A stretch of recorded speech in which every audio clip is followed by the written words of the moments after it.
Hi everyone, and welcome back to the COVID-19 Awareness Series. My name is Matt Cae, and I am one of the two hosts for this series. And today we will be talking about how creativity and music in particular can have an important role in mental health. And therefore, I'm delighted today, I'm really excited to welcome our guest. She is an incredible, fantastic artist with the most incredible voice range. Her latest song, Money Ain't No Truth, is one of many, many releases which has reached audiences worldwide. And in case you haven't found yourself a soul rock queen yet, then she is definitely the one. Welcome, Diana Silveira. Morning, Diana. Hey, how are you, Matt? Good. Thank you for having me.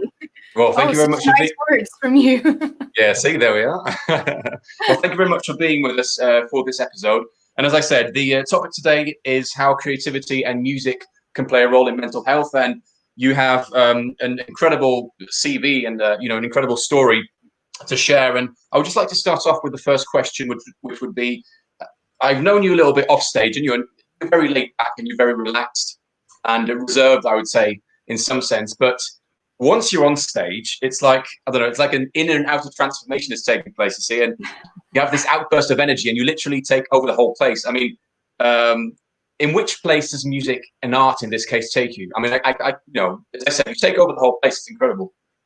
You know, Matt, since I was a little girl, I guess I found in music a subterfuge to deal with a lot of, with everything that surrounds me, I guess. And I think music takes me mainly to a very special place, a very comfortable place. I normally describe it as if I could place you in a similar situation, we would both be astronauts, because it's kind of a flying into the universe. I cannot explain to you. It's something that I've discovered very early in my life. I guess it's your very own place, right? I mean, place of safety in some sense as well. Yeah, it's a place of safety. It's a place of meditation, I guess. I sing rock blues, which you don't really necessarily make a connection with meditation, but I guarantee you that it's probably the closest thing that I can relate to. Being on stage for me is the most important part of my life, for sure. Yeah, it says a lot about art, of course, which is a very personal issue, I guess, as well, in terms of mental health. And as I said, you've had an incredible career so far, and I mean, so far, still ongoing, obviously, with a couple of highs and lows, I guess, as it is. What is, especially when the going's got tough, what is like the message of resilience you've kept telling yourself in these times? In which, like currently right now, I guess you've had a lot of tours and concerts probably called off as well. What is that one message of resilience which you've been telling yourself over the years?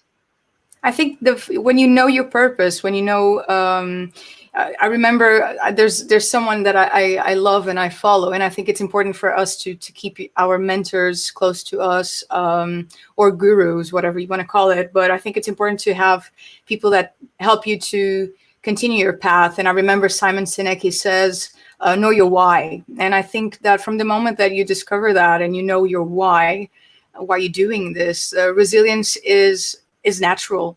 Resilience basically just means that if you have if there's something in your way, or if something didn't work, you just find another path. And this is easy to say, but it's a whole process. It's something that you have to as a musician, we normally say we hear no's all the time, constantly. We hear a no, and we learn to deal with that very early. It doesn't mean we master it. We still get sadness and frustration, obviously, but we wake up in the morning and we know what we have to do and why we're doing it, and that's the main step. Yeah, well, they say that entrepreneurs, and I put artists and musicians in this category. Entrepreneurs always find a way somehow. Yeah, you have to put it's the commitment, it's the faith that you want to put. We were having an off chat, and it's about the faith that you put in things as well, and in yourself. Yeah. And try to keep your mind sane, which certainly. Well, as I was saying before, like it's a very personal issue, of course. And what is it that, in your opinion, art and music can give to all of us? You know, is there any sort of like a common factor in that sense? And why would you engage viewers in taking up a sort of a creative activity? Well, this is my opinion and my experience, obviously, and I think that art in all forms is a great way to be closer to your who you are, your inner child that got lost with life, with sometimes, you know, we all go through complicated times. We all try to be as positive, optimist as we can to our loved ones, family, but I think music can help you to go back and take that inner child that you have and be the best you can be. Take all the potential you have from within yourself. It doesn't matter. It's not about talent. It's not a matter of talent. Talent is something else. It's engaging with something that can definitely make things different. And bloom you can bloom in different ways. I think we mentioned this in the previous episode as well, that it's not about, art is purely non-judgmental. You know, there's no wrong, there's no right. It's just the actual fact of doing it is the most important part. Getting started somewhere. Absolutely, I totally agree. And it took me a lot. You know, I'm a singer-songwriter, but I've been a singer all my life. Yeah, I haven't been a songwriter all my life, and I had to try it, and it all started. The fear of not being able to do it, the fear, am I doing this right? You keep comparing yourself to others, and that is already a wrong decision to do if you want to improve, if you want to grow. It's not about comparing yourself to others. It's about comparing yourself to yourself, and loving yourself, and art in all forms. I say it. I love music. I would always say to people to make music, listen to music. But I would say that painting or any art form, it can help you develop that, and it's always positive. Yeah. Well, that's very inspirational as it is. Any other tips you can give our viewers on that, in that sense? Any, on a final note? I would say that the tip I would give to people is just close your eyes. We're going through such a complicated times, right? We're all in a limbo, basically. We don't really know which direction the world is going, which direction we are going.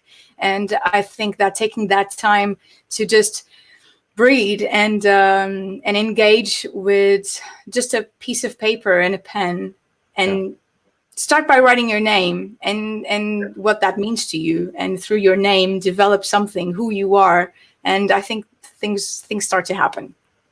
That's something that I sometimes do from time to time to remind myself who I am. Well, excellent. Thank you very much. I mean, any more music we can look forward to in the next couple of weeks, couple of months, maybe rather?